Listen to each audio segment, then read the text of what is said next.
Di depan keduanya ada satu set pintu perunggu polos. Ada dua lampu minyak di setiap sisi gerbang. Api ungu bergoyang di lampu minyak, menerangi sekeliling. Chu Chaoyun tersenyum tipis, menarik, lampu-lampu tua masih menyala. Ada kuali besar berkaki tiga yang diukir di atas pintu.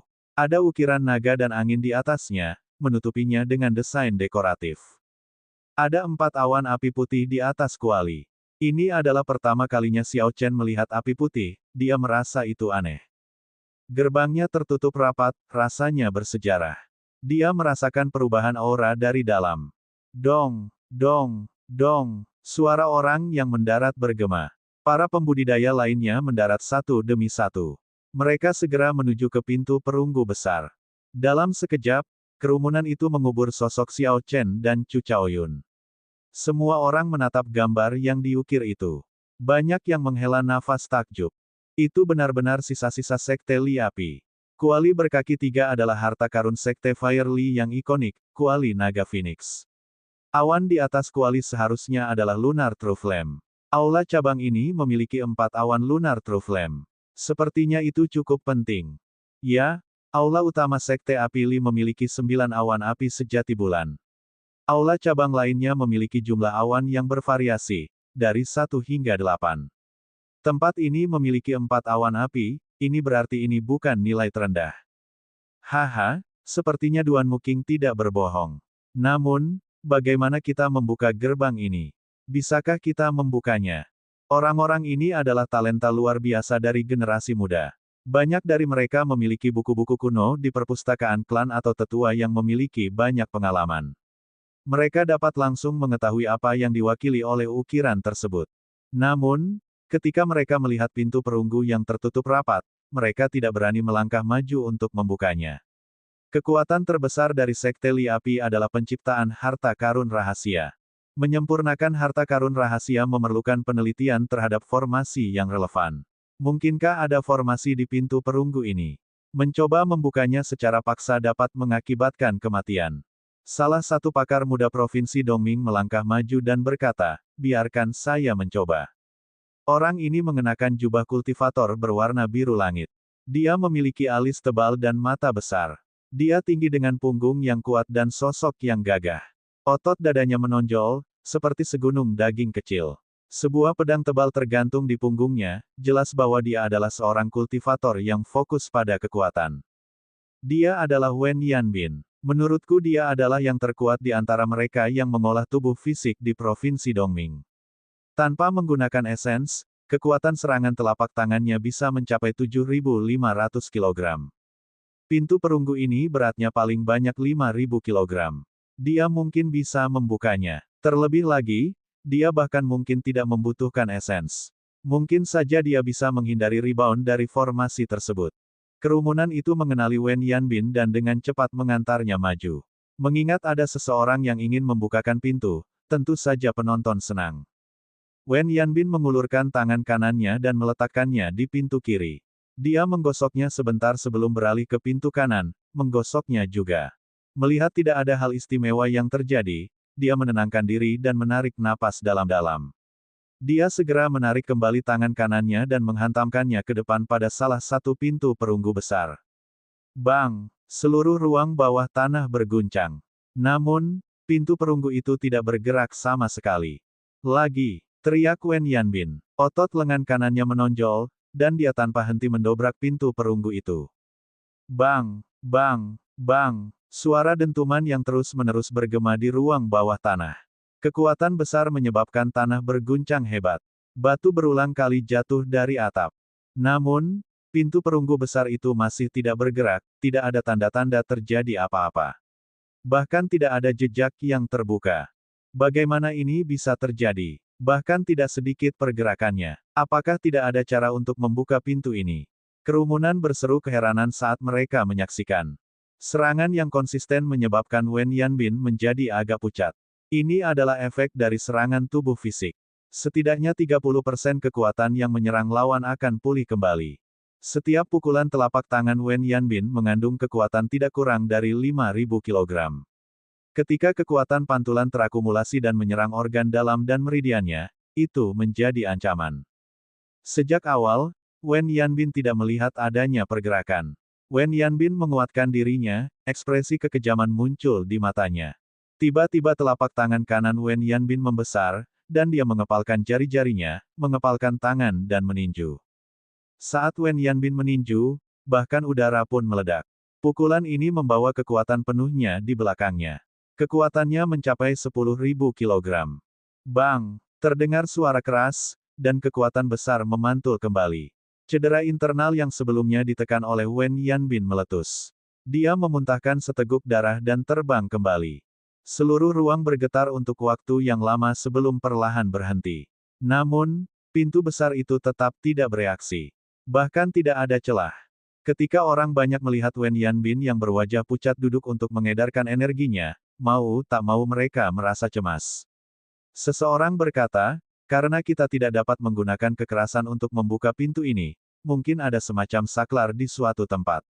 Begitu kami menemukan tombolnya, kami dapat dengan mudah membukanya. Saya rasa belum tentu demikian. Mungkin kekuatannya belum mencapai tingkat yang dibutuhkan.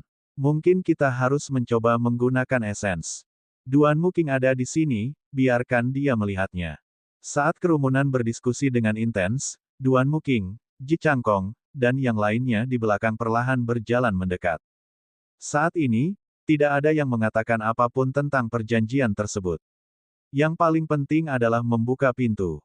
Saat Duan Muking muncul, semua orang melihat harapan. Mereka semua menyingkir dan menciptakan jalan yang nyaman bagi Duan Muking untuk mencapai depan kerumunan.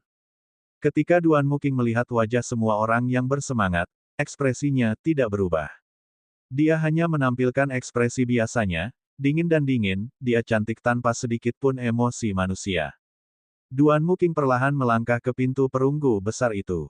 Dia meletakkan kedua tangannya di kedua kaki kuali naga Phoenix, mendorong kelima jarinya ke dalam. Kuali naga Phoenix memiliki 3 kaki. Satu di kiri, dan satu lagi di kanan. Yang ketiga hanya terbentuk ketika kedua pintu ditutup dan bertemu di tengah. Apa yang sedang terjadi? Kerumunan bertanya-tanya apakah mereka menyaksikan hal yang salah. Setiap pintu perunggu beratnya sekitar 5.000 kilogram. Bagaimana dia bisa memasukkan jarinya dengan mudah? Ketika kerumunan melihat dengan hati-hati, mereka menyadari Duan Muking tidak menggunakan kekerasan. Sebaliknya, ada 5 lubang jari di sekitar setiap kaki kuali. Karena pencahayaan dan ukirannya, terciptalah trik visual, sangat mudah untuk dilewatkan. Berderak, Duan Muking mundur dengan lembut. Pintu perunggu besar, yang telah lama meresahkan penonton, yang tidak dapat dibuka oleh Wen Yanbin, bahkan dengan kekuatan 10.000 kilogram, dengan mudah dibuka. Jadi pintu-pintu ini mengharuskan seseorang untuk menarik, bukan mendorong.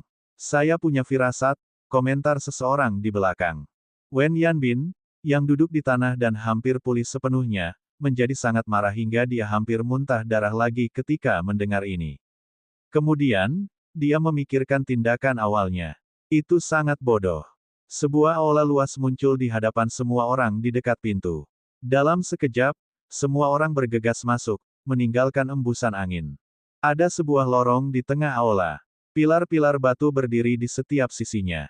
Seorang prajurit berbaju besi berdiri di antara setiap pilar, ujung pedangnya bertumpu pada tanah. Jika diperiksa dengan cermat, tempat ini tidak tampak rusak. Tampaknya tidak terpengaruh oleh ribuan tahun yang telah berlalu. Xiao Chen menyentuh pilar batu. Terasa halus saat disentuh, tidak ada bekas debu seolah-olah ada yang membersihkannya secara konsisten. Di ujung lorong terdapat singgasana berwarna merah tua. Ada seorang prajurit berbaju besi emas di atasnya. Berdiri di setiap sisi tahta adalah 2 prajurit berbaju besi perak. Pedang bersarung tergantung di pinggang mereka. Xiao Chen memandangi prajurit berbaju besi emas. Baju besi emas menutupi seluruh prajurit, topeng emas menyembunyikan wajahnya. Matanya tampak kosong dan kosong. Namun, tatapannya menciptakan perasaan yang muskil. Namun, itu jelas merupakan benda mati, itu agak kontradiktif. Xiao Chen memeriksanya dan menemukan bahwa itu benar-benar benda mati. Itu berisi bagian logam. Jadi, dia menarik pandangannya. Tempat ini seharusnya menjadi aula utama cabang Sekte Li Api. Saya harus mencapai bengkel penyulingan dan perpustakaan mereka. Hal-hal yang baik harus ada di sana. Xiao Chen berpikir dalam hati. Tatapannya menyapu seluruh aula, mencari jalan lain. Ekspresi gembira muncul di wajah 50 atau 60 orang itu. Mereka mencari-cari di tempat itu, berharap menemukan sesuatu yang berguna. Jika mereka menemukan harta karun rahasia, itu akan lebih baik lagi. Prajurit lapis baja ini bisa jadi adalah boneka tempur khusus dari Sekte Li Api. Saya ingin tahu apakah itu masih bisa digunakan. Beberapa tahun lalu, Paviliun Linlang melelang satu dan berhasil memperoleh keuntungan setinggi langit, kata seseorang dari istana kerajaan. Ketika semua orang mendengar orang ini, mereka segera mengesampingkan apa yang mereka lakukan dan bergegas menuju prajurit lapis baja. Beberapa mengambil pedang, dan yang lain mencoba melepas helm mereka untuk melihatnya. Puci, puci. Saat kerumunan menyelidiki prajurit lapis baja, semua prajurit lapis baja mulai bergerak. Hal ini memicu kerumunan, menyebabkan mereka berpencar. Bisa. Semua prajurit lapis baja menghunus pedang mereka secara bersamaan. Lampu pedang menyala ke arah kerumunan, menyerang.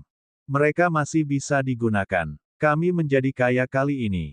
Prajurit lapis baja ini masih utuh. Mereka bisa mendapatkan harga yang sangat tinggi, seru kultivator dari istana kerajaan yang berbicara sebelumnya. Ketika penonton mendengar perkataannya, semangat juang mereka langsung bangkit. Mereka menuju ke 20 prajurit lapis baja, melancarkan serangan mereka juga. Para prajurit lapis baja memiliki kekuatan yang setara dengan Saint bela diri kelas rendah dan bisa menembakkan pedang Ki yang agak redup. Namun, karena bersifat mekanis, mereka tidak memiliki daya hidup apapun. Mereka tidak bisa ditembus dan tidak merasakan sakit. Meskipun memiliki keunggulan jumlah, kerumunan tidak dapat menaklukkan para prajurit lapis baja ini dalam waktu singkat. Karena Xiao Chen berdiri lebih jauh, para prajurit lapis baja tidak menyerangnya. Selain itu, prajurit lapis baja memiliki jumlah yang lebih sedikit. 3 atau 4 petani mengepung setiap prajurit lapis baja. Adegan itu cukup kacau. Xiao Chen tidak mau ambil bagian. Dia mengalihkan pandangannya kembali ke prajurit lapis baja emas yang duduk di singgasana merah. 10 orang yang melawan kepala api merah sebelumnya, serta Duan Muking, belum bergerak. Mereka semua sama-sama menatap ketiga boneka di singgasana itu. Tidak ada alasan khusus untuk hal ini. Kecakapan tempur prajurit lapis baja tidaklah tinggi. Mereka tidak tertarik pada mereka. Sejak mereka sampai pada harta karun ini, tentu saja, mereka memiliki ekspektasi yang lebih tinggi. Hu Qi, 11 orang, selain Xiao Chen, bergerak pada saat yang bersamaan. Mereka mendorong tanah dan dengan cepat menuju tahta merah. Mereka semua melepaskan serangan yang terdiri dari berbagai lampu berwarna, itu cantik. Weng. Kemudian, 2 prajurit lapis baja perak di sebelah tahta merasakan aura 10 orang, mereka membuka mata kosong mereka. Cahaya merah muncul di mata mereka, dan mereka tiba-tiba hidup kembali. 2 helai pedang perak Ki menerobos udara dan menuju ke 3 orang paling depan.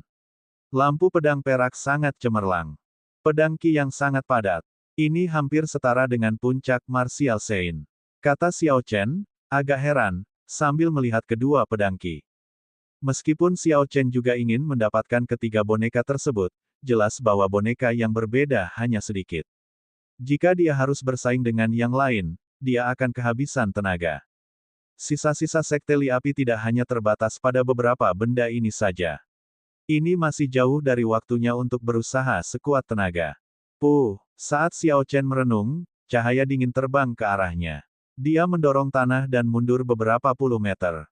Ketika Xiao Chen melihat, dia melihat bahwa itu adalah prajurit lapis baja besi. Setelah melukai seorang kultivator, ia keluar dari pengepungan dan menuju Xiao Chen. Xiao Chen mempertahankan ekspresi tenang.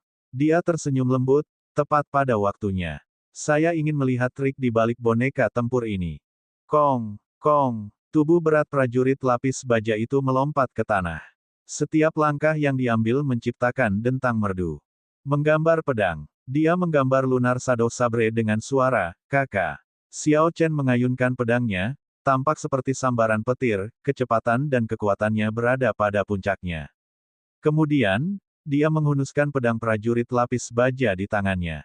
Hal ini terlalu lemah, prajurit lapis baja besi ini tidak memiliki banyak nilai. Xiao Chen menggelengkan kepalanya dan menyarungkan lunar shadow sabre miliknya. Xiao Chen mengambil satu langkah ke depan dan memiringkan kepalanya, dengan mudah menghindari serangan prajurit lapis baja besi itu. Dia mengepalkan tangannya dan memukulnya dengan keras. Ledakan, ledakan, ledakan. Prajurit lapis baja besi itu mundur 3 langkah. Kekuatan yang besar menyebabkan armornya bergetar. Itu membuat suara berderak yang membosankan. Pukulan saya sekarang dapat mencapai kekuatan 10.000 kilogram. Ia dapat menahan salah satu pukulanku tanpa hancur berkeping-keping. Pertahanannya tidak buruk. Xiao Chen dengan acuh tak acuh mengevaluasi hatinya. Dia dengan santai mundur selangkah dan menghindari serangan prajurit lapis baja itu lagi. Xiao Chen sudah berada tepat di depan tembok, dia tidak berencana untuk terus mundur.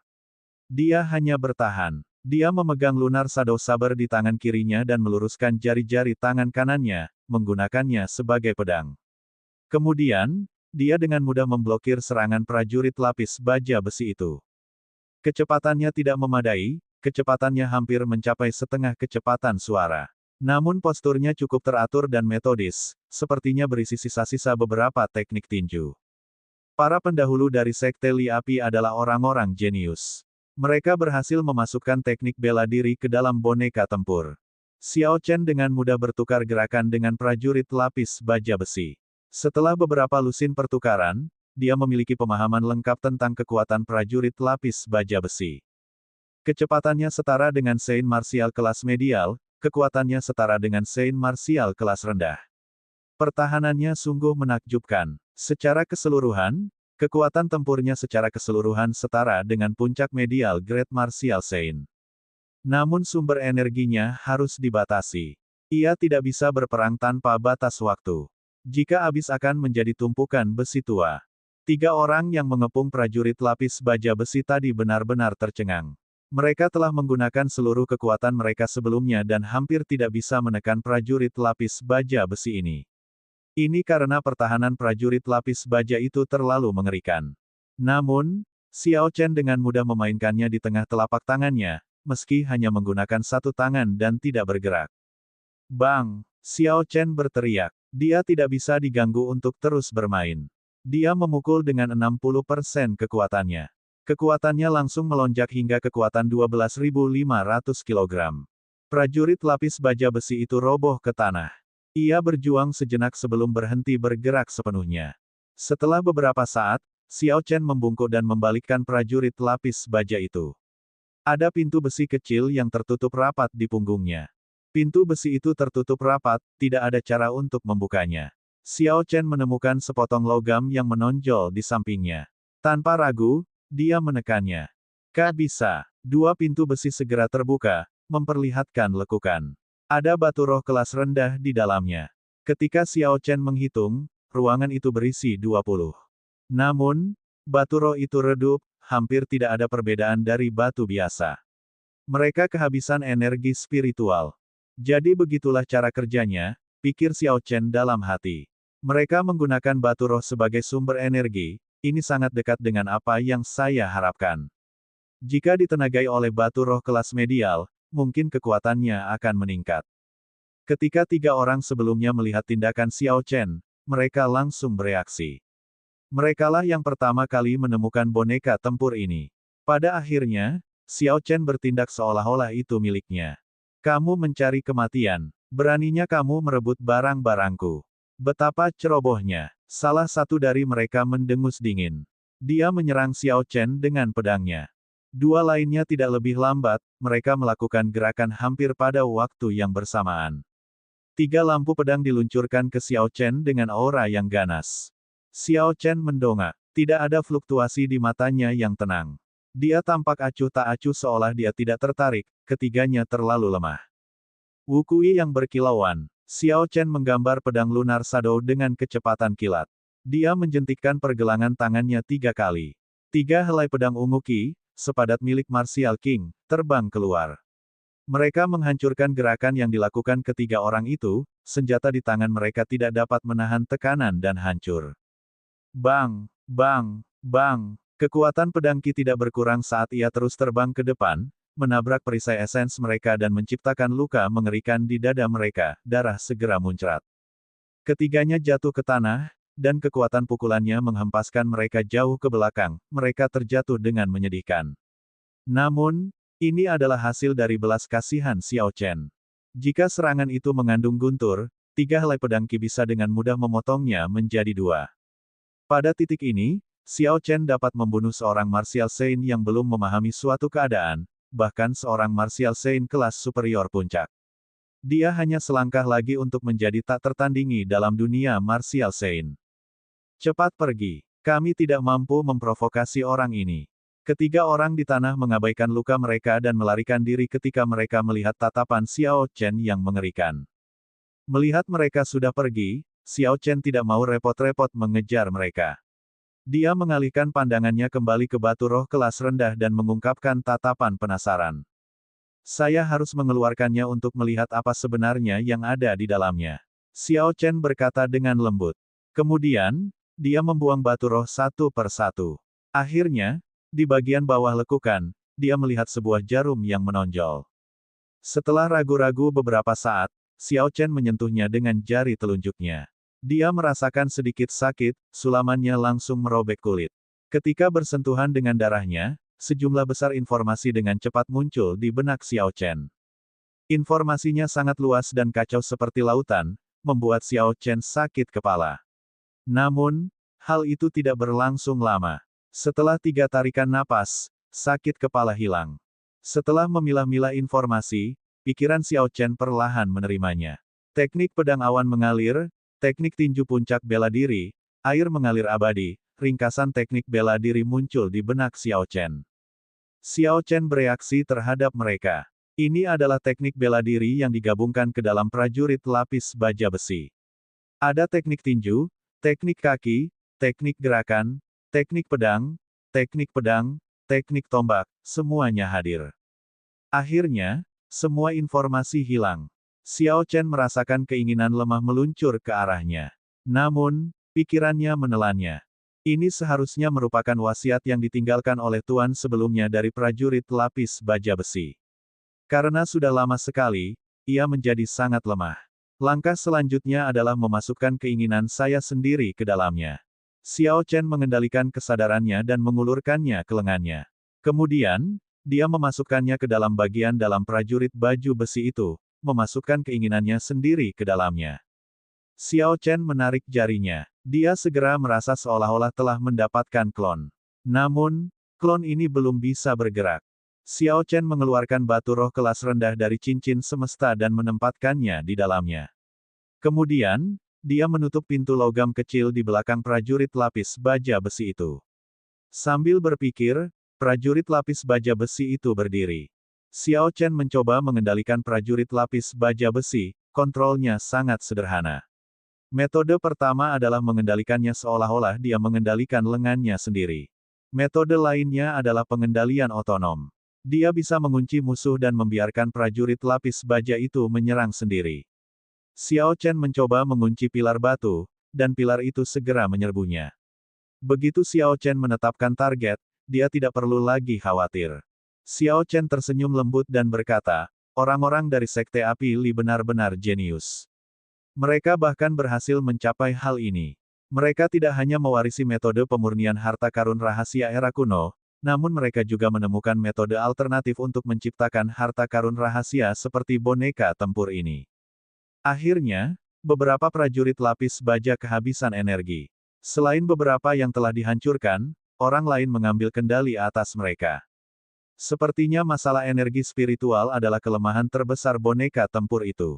Jika yang terlemah ini tidak ada, boneka tempur ini akan menjadi sempurna. Xiao Chen mengalihkan pandangannya ke atas. Kedua prajurit lapis baja perak itu sama kejamnya dengan sebelumnya. Mereka mengacungkan pedang mereka, dan pedang tajam Qi mereka terentang di udara. Mereka bahkan membelah udara. 10 orang itu sedang bertarung sengit. Segala macam teknik bela diri dan senjata Qi menyerang tubuh lawannya. Namun, boneka-boneka tersebut tidak memiliki rasa sakit, mereka tidak bisa merasakannya. Adegan aneh terjadi. Para prajurit lapis baja perak, yang hanya sekuat para orang suci bela diri kelas tinggi, menekan 10 orang suci bela diri puncak dengan budidaya yang mendalam. Tentu saja, 10 orang ini juga tahu bahwa, dengan menghabiskan esens lawannya, mereka bisa mengalahkan lawannya. Mereka hanya perlu menunda pertarungan, tidak perlu menggunakan terlalu banyak usaha. Namun, musuh sebenarnya bukanlah para prajurit lapis baja besi. Sebaliknya, itu adalah kawan, yang mereka lawan bersama. Tidak ada tanda-tanda prajurit lapis baja perak menghabiskan energi spiritualnya. Sepertinya mereka mungkin memiliki batu roh kelas medial, pikir Xiao Chen dalam hati. Karena prajurit lapis baja perak dapat dihidupkan kembali, prajurit lapis baja emas di atas tahta juga dapat dihidupkan kembali dan digunakan.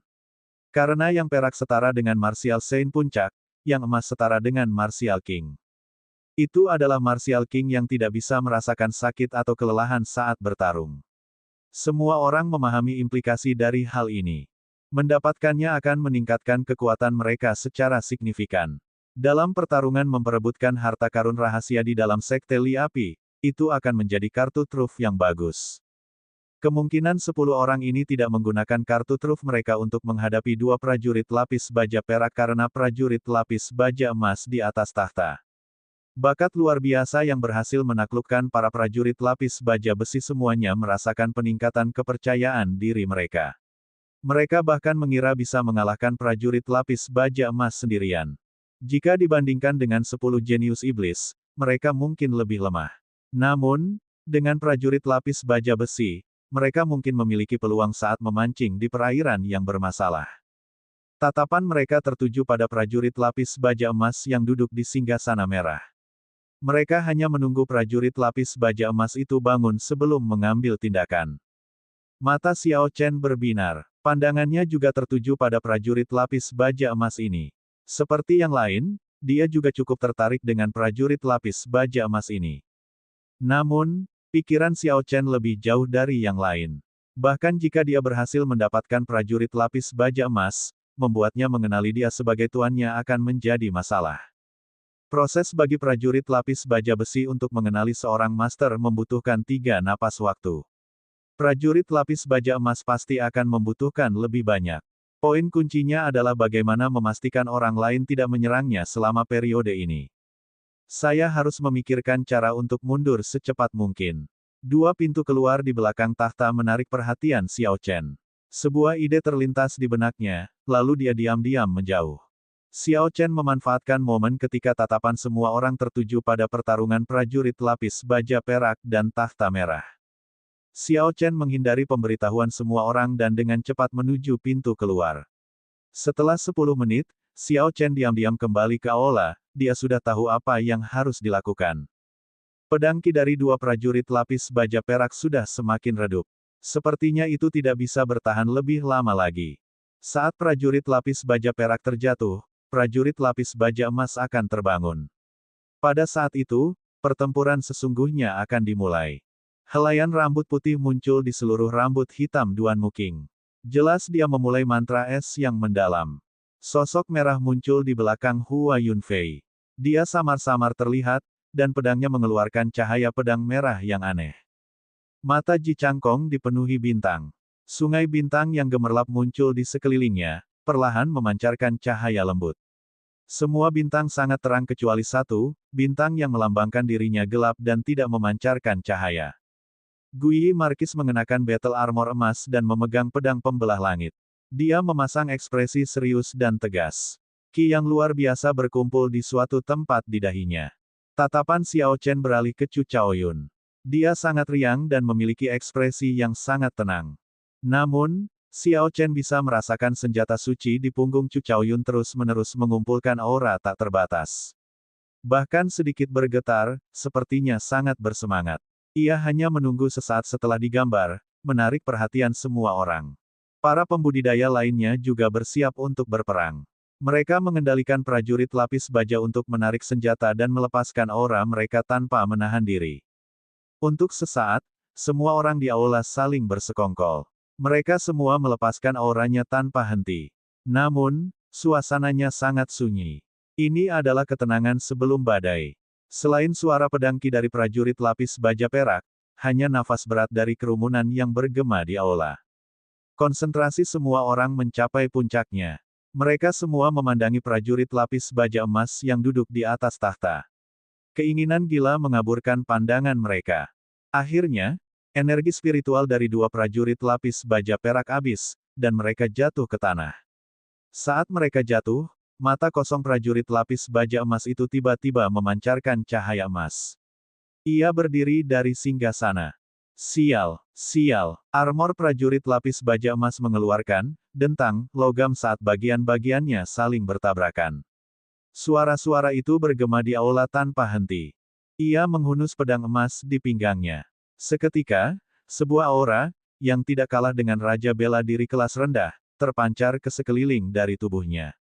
Namun, pada saat ini, gerakan pembunuhan yang disiapkan 10 orang dilepaskan tanpa hambatan. Permainan pedang astral, mengumpulkan bintang. Ji Changkong berteriak dan melepaskan cahaya yang sangat cemerlang dari pedangnya. Bintang yang mewakili dirinya di sungai bercahaya itu langsung bersinar terang. Kepemilikan jiwa darah, kematian berdarah di bawah langit. Hua Yunfei berteriak dengan marah. Sosok merah tua yang samar-samar terlihat di belakangnya mengeras dan menyatu ke dalam tubuhnya. Matanya berubah merah, dan senyuman yang muncul di wajahnya tampak menyeramkan. Aura Hua Yunfei meningkat. Lampu merah keluar dari pedangnya seolah-olah sedang menyelimuti dunia. Ice break mendalam, nol mutlak. Rambut hitam Duan Muking langsung berubah menjadi seputih salju. Matanya kehilangan semua jejak emosi manusia seperti peri yang tidak berperasaan dari surga. Kepingan salju yang tak terhitung jumlahnya berjatuhan dari langit. Suhu di sekitar turun. Rasa dingin memasuki tulang dan menembus jiwa. Guyi Markis, Ying Xiao, tidak berkata apa-apa. Dia mengayunkan senjata sucinya, dan riak samar muncul di hukum langit dan bumi. Dia mengarahkan kekuatan Tao Surgawi untuk menyerang prajurit lapis baja emas. 10 jenius iblis mulai bergerak, satu demi satu. Cahaya dari semua warna dilepaskan ke udara. Banyak kultivator yang berencana untuk berpartisipasi terlempar karena gelombang kejut tersebut. Serangan mengerikan ini menyimpan kekuatan untuk waktu yang lama. Bahkan Raja Bela Diri tingkat medial akan mati di tempat, dia bahkan tidak memiliki kesempatan untuk menghindar. Reaksi Xiao Chen sangat cepat. Saat dia bersiap untuk mengeksekusi Lightning Evasion, dia tiba-tiba berhenti dan menatap tahta merah. Saat prajurit lapis baja emas itu berdiri, tahta merah itu tampak naik sekitar 0,66 cm tanpa alasan apapun. Selanjutnya, Xiao Chen bisa merasakan energi mental yang kuat muncul.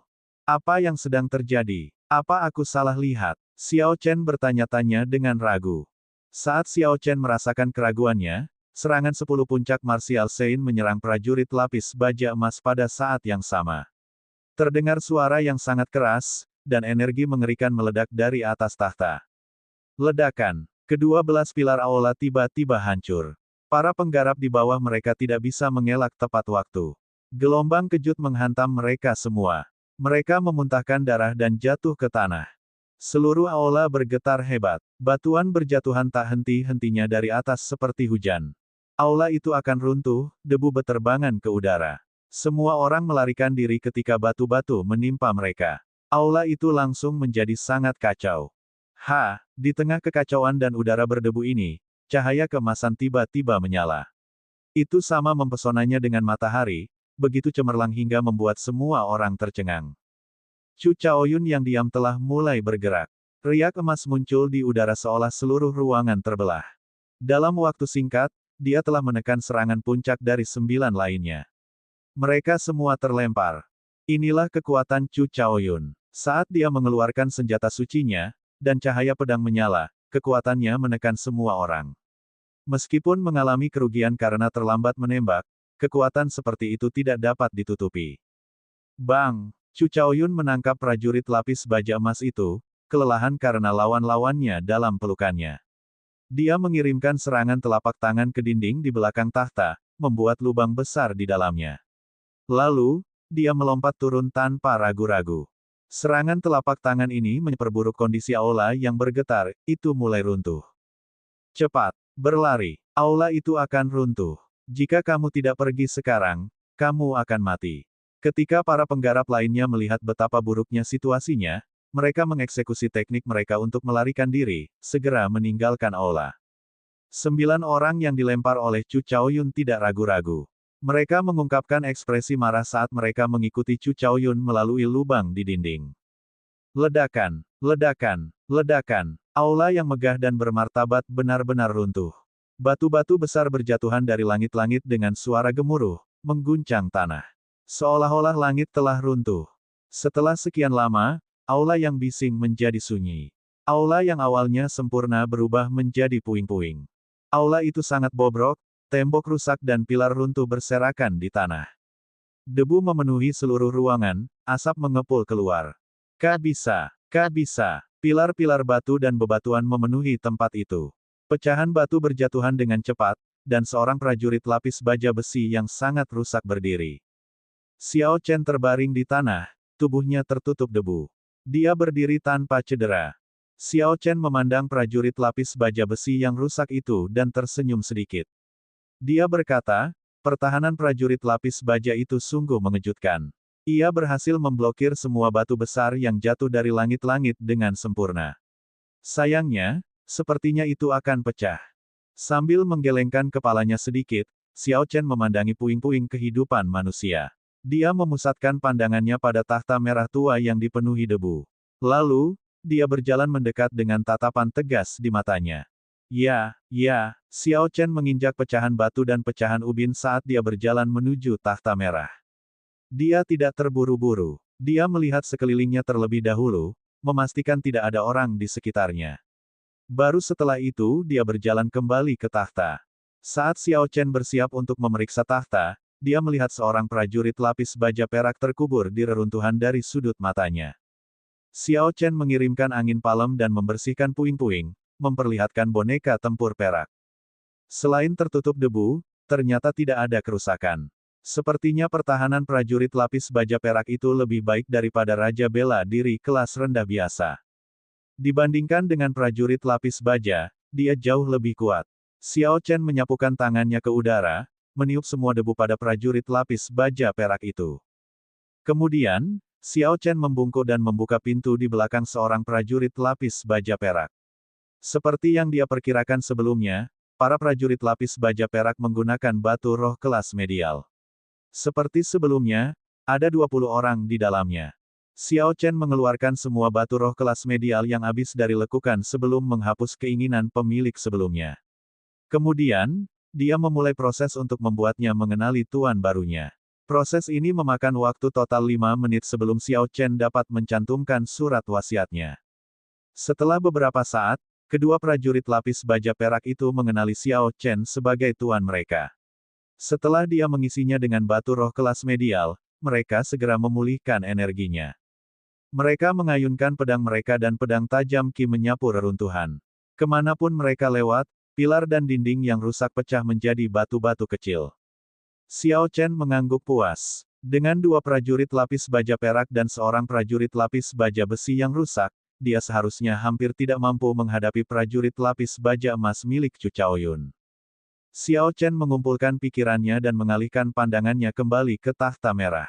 Dia mengendalikan ketiga boneka tempur untuk menjauhkan batu besar dari singgasana. Setelah itu, Xiao Chen menyapu udara dengan tangannya dan meniup semua debu dari singgasana. Tahta merah muncul dalam pandangan Xiao Chen dalam bentuk lengkap. Seluruh tahta terdiri dari bahan merah tua yang misterius. Xiao Chen menyentuh tanda di atasnya dan merasa itu sangat aneh ketika dia mencoba mencari tahu bahan apa itu. Itu bukanlah logam atau kayu spiritual. Itu juga bukan batu. Itu sangat berat dan sejuk saat disentuh. Kemudian, Xiao Chen teringat kilatan energi mental darinya.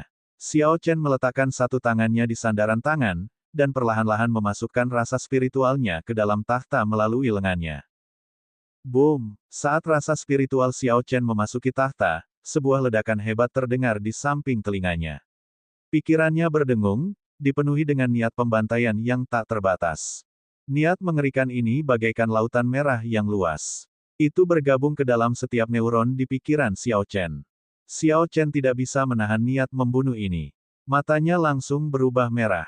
Rambut hitamnya berkibar, dan wajahnya yang halus berkerut, menyeramkan dan mengerikan, dia menjadi iblis pemakan manusia. Bagaimana ini bisa terjadi? Xiao Chen sangat ketakutan. Dia ingin melepaskannya, Tetapi sebuah kekuatan besar menyedot tangannya ke bawah, dia tidak punya cara untuk melepaskannya.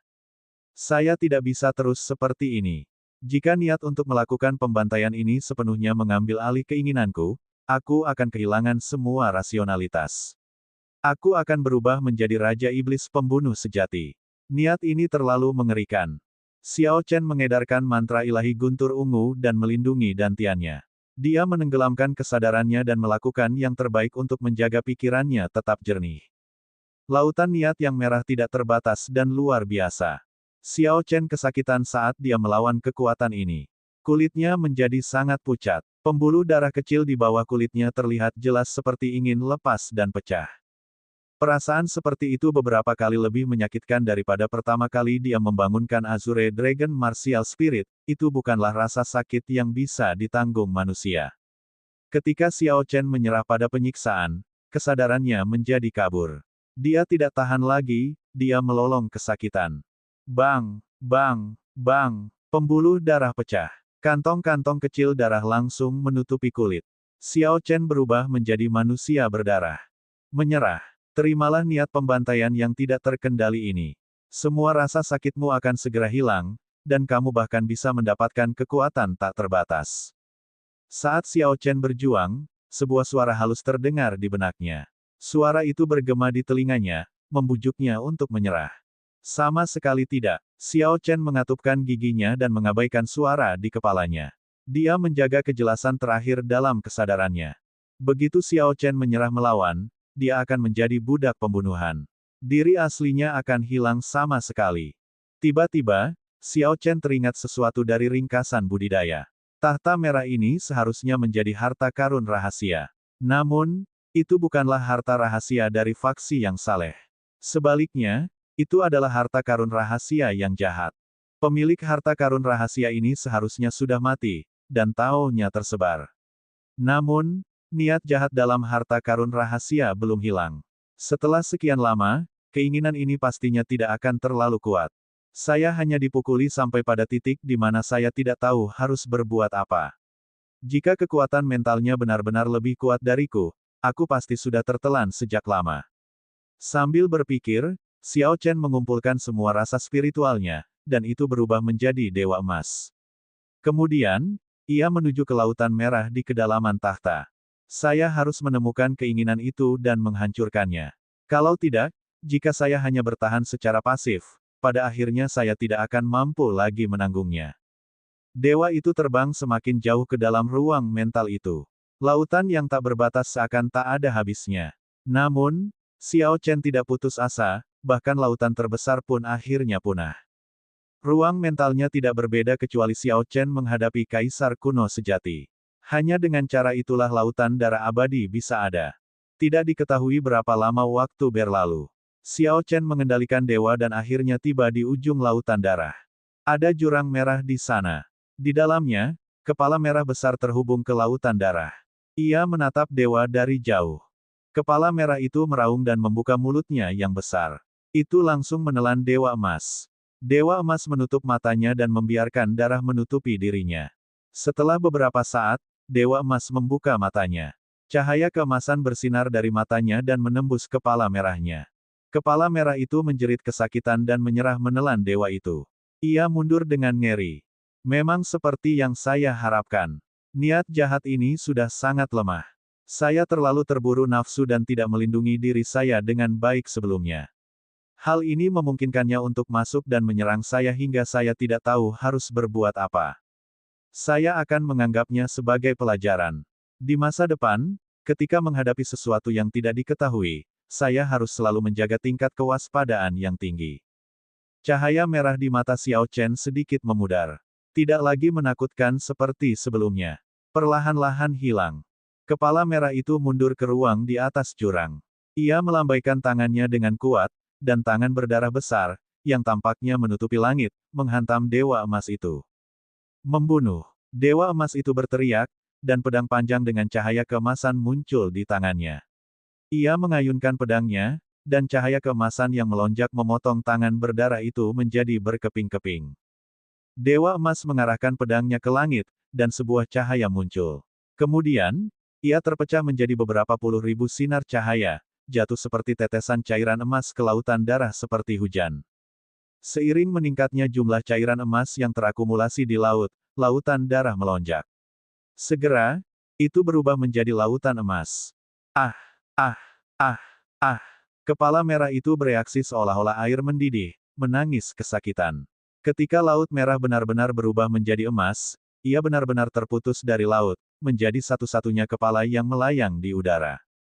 Kembali ke dunia nyata, mata Xiao Chen tidak lagi merah. Ekspresi seramnya telah hilang. Dia tampak sudah tenang. Rasa sakit yang menyayat hati tidak lagi menyiksanya. Hanya satu-satunya kepala kejahatan yang tersisa di ruang mental. Ia tidak punya tempat untuk lari. Ia ingin memasuki laut beberapa kali. Namun, saat menyentuh laut emas, ia langsung berteriak kesakitan. Bahkan, jumlahnya sudah menyusut. Xiao Chen mengendalikan Dewa Emas untuk mengirimkan untaian cahaya pedang. Kepala merah itu bergerak kacau di udara, menghindari cahaya keemasan yang mengerikan. Pada akhirnya, itu hanyalah macan kertas, pikir Xiao Chen dalam hati. Dewa Emas memanfaatkan kesempatan ini. Tangan kirinya tumbuh sangat besar dan memegang kepalanya. Catatan TL, Paper Tiger, terlihat menakutkan tapi tidak berbahaya. Jangan bunuh aku, saya bisa mengakui Anda sebagai tuan saya. Kita bisa menandatangani kontrak darah, aku tidak akan pernah bisa mengkhianatimu. Ada juga rahasia tahta pembantaian ini. Aku akan memberitahumu semuanya secara detail. Setelah kepala merah itu ditangkap, ia memohon tanpa henti. Iblis jahat yang tidak lazim, mengapa aku ingin mempertahankanmu? Xiao Chen mendengus dingin dan segera meremukkan kepala merah itu. Makhluk jahat ini sangat licik dan mempunyai banyak trik. Siapa yang tahu apakah itu akan menyerangku setelah menjadi kuat? Yang terbaik adalah tidak menyimpannya. Adapun rahasia tahta merah ini, saya akan menyelidikinya perlahan. Ini adalah persoalan hidup dan mati, lebih baik lebih berhati-hati. Saat dia benar-benar menaklukkan kepala merah di ruang mental, kenyataannya, tahta merah di bawah tangan Xiao Chen berubah menjadi lampu merah dan memasuki setiap bagian tubuh Xiao Chen. Ketika cahaya telah sepenuhnya mengalir ke tubuh Xiao Chen, semua luka akibat pecahnya pembuluh darahnya terlihat dan dengan cepat sembuh. Setelah beberapa saat, mereka pulih seperti semula. Semua lukanya hilang. Kulit Xiao Chen halus dan putih, lebih lembut dan halus daripada kulit seorang gadis. Ledakan. Lampu merah yang mengalir melalui setiap bagian tubuh Xiao Chen berkumpul di dahinya, di antara alisnya. Kemudian, itu berubah menjadi singgasana merah yang membekas seukuran kuku jarinya. Xiao Chen menarik indera spiritualnya dan melihat semua yang terjadi pada tubuhnya. Ada pandangan curiga di matanya. Xiao Chen mengangkat tangan kirinya dan memeriksanya dengan cermat. Dia hanya melihat kulitnya, halus dan halus, tangannya sangat indah, menakutkan. Perubahan yang terjadi tidak hanya terjadi di permukaan saja. Ketika Xiao Chen mengepalkan tangannya, dia bisa merasakan kekuatan yang luar biasa. Tubuh fisiknya lebih kuat dari sebelumnya. Ketika Xiao Chen memperhatikan prajurit lapis baja besi yang rusak di sampingnya, dia perlahan berjalan mendekat dan dengan santai meninju dadanya. Kekuatan luar biasa mengalir melalui lengan rampingnya ke kelima jarinya. Lalu, dia mendengar ledakan keras. Prajurit lapis baja besi yang rusak itu hancur berkeping-keping. Potongan logam di dalam armor itu tersebar di seluruh tanah. Sekarang sudah rusak total, tidak ada lagi harapan untuk memperbaikinya. Xiao Chen mengungkapkan ekspresi gembira. Dia berkata, agak tidak yakin, setelah saya mengolah seni memahat tubuh naga dan harimau hingga ambang lapisan kelima, tulang harimau tendon naga, menarik gunung dan sungai, sebuah pukulan biasa dapat mencapai kekuatan 10.000 kg. Serangan dengan kekuatan penuh dapat mencapai kekuatan 15.000 kg. Namun, pukulan biasa saya telah mencapai kekuatan 15.000 kg. Mungkinkah, setelah tahta merah ini masuk ke dalam tubuhku, kekuatan fisikku meningkat? Tiba-tiba, Xiao Chen menebak sesuatu. Karena kekuatannya meningkat, apakah lebih banyak titik akupuntur di lengan kanannya yang terbuka? Ketika Xiao Chen merasakan titik akupuntur di lengan kanannya, itu seperti yang dia harapkan. Titik akupuntur terbuka meningkat menjadi 14. Dia hanya kekurangan 2 titik akupuntur sebelum ke-16 titik akupuntur terbuka. Saya tidak jauh dari kemunculan Azure Dragon Key yang sebenarnya, kata Xiao Chen penuh semangat. Mari kita lihat apakah ada perubahan lainnya. Xiao Chen mengeluarkan pisau kecil dan dengan lembut memotong lengannya yang seperti batu giok. Segera, luka kecil muncul dan darah mengalir. Namun, tak lama kemudian, muncul keropeng di lukanya. Kemudian, dengan cepat terjatuh. Kulitnya tampak sesempurna sebelumnya, tidak mungkin untuk mengatakan bahwa ada luka di sana sebelumnya. Tubuh Xiao Chen sekarang memiliki sifat regeneratif alami. Kekuatannya juga menjadi lebih terkendali. Di dalam tubuhnya, karena dia berlatih, dia memiliki otot yang agak berlebihan dan menonjol. Sekarang, semuanya telah menyusut. Xiao Chen terlihat normal, tetapi kekuatannya meningkat secara signifikan. Apa sebenarnya asal mula takhta merah ini? Mata Xiao Chen mengandung keraguan saat dia menyingkirkan pisau kecil itu. Xiao Chen menutup matanya dan dengan hati-hati merasakan lokasi takhta merah itu. Di lautan kesadaran di dahinya, singgasana merah melayang di udara, memancarkan kekuatan tertinggi ke seluruh lautan kesadaran. Tempat di antara kedua alis adalah sumber dari dunia mental semua kultivator. Itu dikenal sebagai lautan kesadaran. Namun, hanya orang-orang dengan kekuatan roh yang kuat yang dapat benar-benar membuka lautan kesadaran mereka.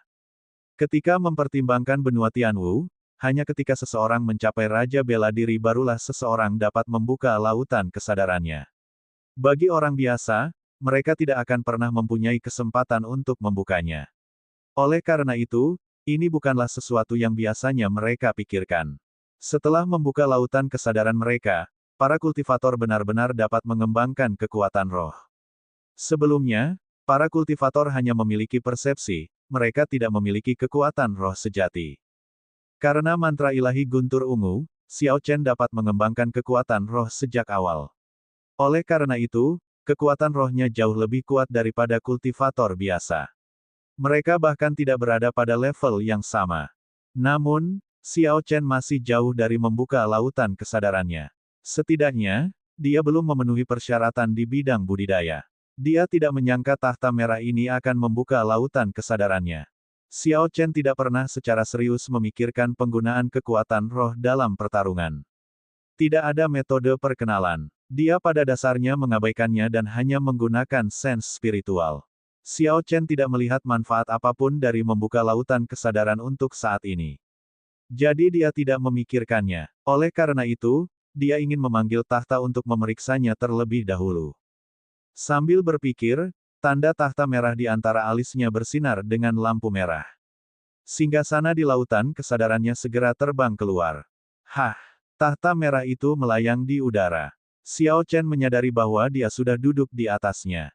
Lengannya bertumpu pada sandaran tangan saat dia dengan lembut bersandar pada sandaran singgasana.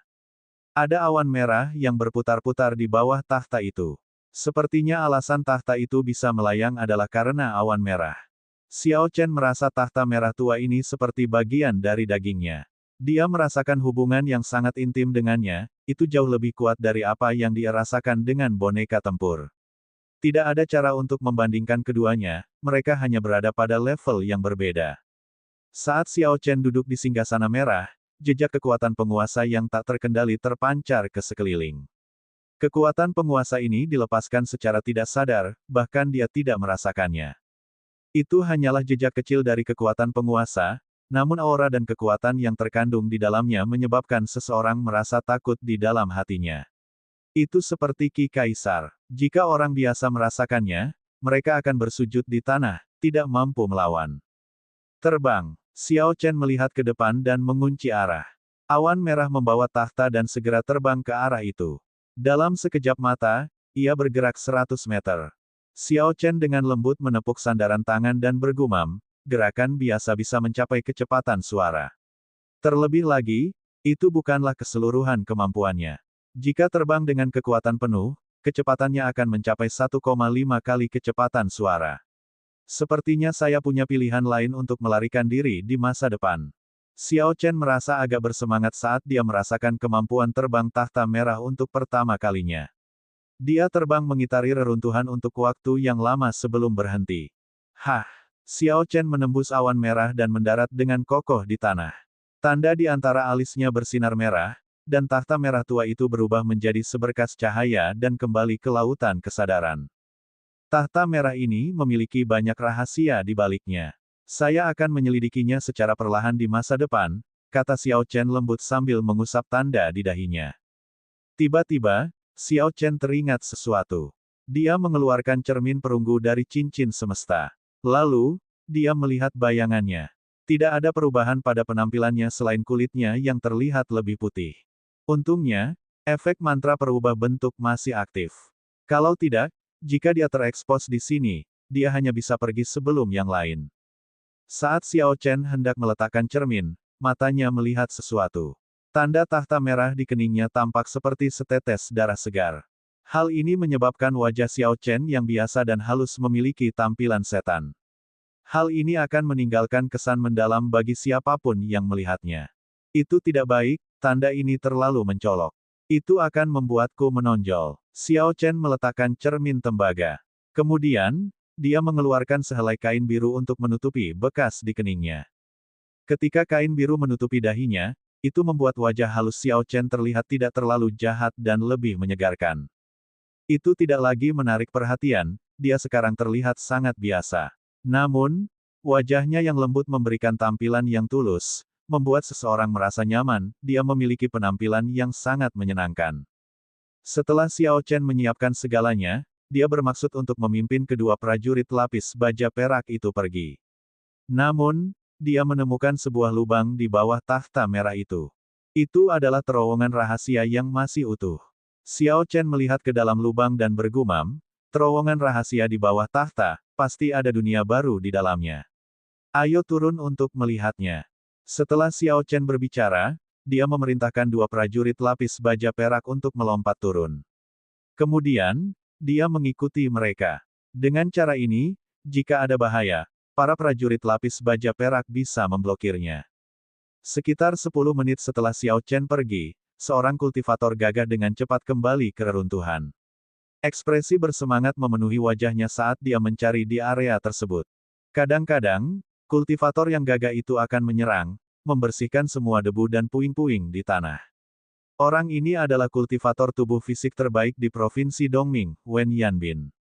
Setelah lama mencari, ekspresi cemas muncul di wajahnya. Dia mengutuk, "Sial, saya sudah cepat. Saya tidak pergi bersama yang lain untuk mencari harta karun rahasia lainnya. Mengapa saya tidak dapat menemukan dua prajurit lapis baja perak itu?" Tiba-tiba, Wen Yanbin melihat sesuatu. Lokasi asli tahta itu kosong. Oleh karena itu, dia segera berjalan mendekat. Ketika Wen Yanbin melihat lubang di bawah singgasana yang sebelumnya ada, ekspresinya menjadi gelap. Setelah beberapa saat, dia berkata dengan cemberut, "Orang ini pasti mendapatkan dua prajurit lapis baja perak. Jika aku mengejarnya, aku mungkin tidak akan bisa mengalahkannya. Sudahlah, saya harus pergi dan melihat dulu." Serangan kekuatan penuhku dapat mencapai kekuatan 10.000 kg tanpa menggunakan esens apapun. Ia diam dan tidak memiliki aura. Saya mungkin memiliki peluang dengan serangan diam-diam. Memikirkan hal ini, Wen Yanbin tidak lagi ragu-ragu. Dia memasang ekspresi tegas dan melompat ke dalam lubang. Tak lama kemudian, beberapa kelompok orang kembali ke aula. Tujuan mereka sama dengan Wen Yanbin. Tentu saja, mereka tidak menemukan prajurit lapis baja perak. Sebaliknya, mereka menemukan terowongan rahasia. Orang-orang ini tidak ragu-ragu dan ikut serta, satu demi satu. Terowongan rahasia di bawah tahta jelas bukan jalan keluar biasa. Jika Xiao Chen bisa menyadarinya, yang lain juga bisa. Tanda hubung tanda hubung tanda hubung. Bang, bang, terdengar dua bunyi gedebuk keras saat prajurit lapis baja perak itu mendarat di tanah. Sial, sial, sial. Saat mereka mendarat, helaian pedangki terbang dari depan dan menyerang para prajurit lapis baja perak. Xiao Chen dengan cepat mengeksekusi mantra gravitasi dan memperlambat laju penurunannya. Ketika dia melihat ke bawah, dia melihat sebuah terowongan yang luas. Sebuah lampu minyak yang menyala tergantung setiap beberapa meter di sepanjang kedua sisi terowongan. Hal ini membuat terowongan menjadi sangat terang. Prajurit lapis baja memadati terowongan dengan padat. Jika dihitung secara kasar, jumlahnya ada beberapa lusin. Untungnya, Ada 2 prajurit lapis baja perak yang harus diintai di depan. Kalau tidak, jika Xiao Chen turun lebih dulu, dia harus menahan banyak serangan. Bahkan dia akan kesulitan mengaturnya. Kedua prajurit lapis baja perak melakukan yang terbaik untuk memblokir banyak prajurit lapis baja besi. Untaian pedang tajam Qi terbang kemana-mana, menciptakan banyak suara. Pedang Qi milik prajurit lapis baja relatif lemah. Ketika para prajurit lapis baja perak menyentuhnya, mereka hancur. Namun, prajurit lapis baja besi memiliki pertahanan yang cukup tinggi. Meskipun prajurit lapis baja perak bisa mematahkan pedang Qi lawan mereka, pedang Qi mereka tidak bisa menghadapinya.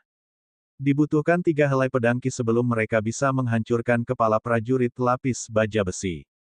Situasinya tampak agak memprihatinkan. Xiao Chen tidak ingin membuang waktu. Dia memanggil kembali 2 prajurit lapis baja perak dengan pikirannya. Dia memutuskan untuk mengambil tindakan secara pribadi. Lagi pula, para prajurit lapis baja hanya memiliki kecakapan tempur dari orang suci bela diri tingkat medial. Puci. Xiao Chen melepaskan mantra gravitasi dan mendarat dengan cepat. Dia menghunus lunar shadow saber miliknya dengan kecepatan kilat dan mengirimkan cahaya ungu ke prajurit lapis baja besi yang bergegas ke depan, membelahnya menjadi 2. Wukui yang berkilauan. Xiao Chen berteriak dan memasukkan kondisi guntur ke dalam teknik sabre miliknya. Cabang pohon Wukui surgawi ungu berubah menjadi untaian pedang Qi yang berkedip-kedip dengan listrik. Pedang Qi yang berkedip-kedip melintas oleh sekelompok prajurit lapis baja di terowongan. Bang, bang, bang. Kemanapun pedang Qi lewat, prajurit lapis baja besi terbelah menjadi 2 dan jatuh ke tanah. Wukui berubah menjadi Qi. Xiao Chen berteriak lagi dan mengacungkan lampu pedang. Pohon Wukui Dewa Kuno muncul entah dari mana. Kemudian, itu langsung berubah menjadi pedang Qi ungu yang tak terhitung jumlahnya, terbang dengan kacau melalui terowongan. Poni keras bergema tanpa henti dari terowongan. Pedang tajam Qi mengiris prajurit lapis baja ini seperti tahu, itu dengan mudah mengirisnya menjadi banyak bagian tanpa banyak usaha. Ketika pedang Qi tersebar, beberapa lusin prajurit lapis baja besi di terowongan semuanya berupa potongan logam, hancur. Jika orang lain melihat ini, mereka akan merasa ini sia-sia. Sayangnya, kecakapan tempur para prajurit lapis baja besi ini tidak cukup untuk Xiao Chen. Dia hampir tidak bisa menggunakan prajurit lapis baja perak. Apa yang sebenarnya dia inginkan adalah prajurit lapis baja emas, yang setara dengan Raja Bela Diri kelas rendah. Karena Xiao Chen sedang terburu-buru, dia tidak bisa menahan diri. Dia menyarungkan pedangnya dan memberi isyarat kepada 2 prajurit lapis baja perak untuk mengintai ke depan. Kemudian, dia mengikuti mereka. Saat Xiao Chen menyusuri terowongan, dia akan bertemu dengan sekelompok prajurit lapis baja setiap 100 meter. Ketika dia menambahkan keadaan guntur yang mengandung kekuatan suci ke dalam teknik pedangnya, Xiao Chen tidak dapat dihentikan. Kemanapun cahaya pedangnya lewat, kehancuran terjadi. Membunuh prajurit lapis baja semudah membunuh anjing. Tidak ada yang bisa menghentikannya untuk maju. Terkadang, barang inferior tidak bisa diimbangi dengan angka. Tidak ada gunanya mengumpulkan lebih banyak sampah. Xiao Chen bergerak dengan kecepatan ini tanpa istirahat.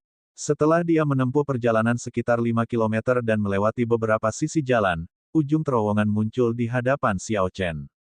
Xiao Chen berhenti. Ada 2 pintu di ujung. Setelah dia menghabiskan 5 menit membersihkan penjaga di pintu, dia segera mengendalikan prajurit lapis baja perak untuk membukanya.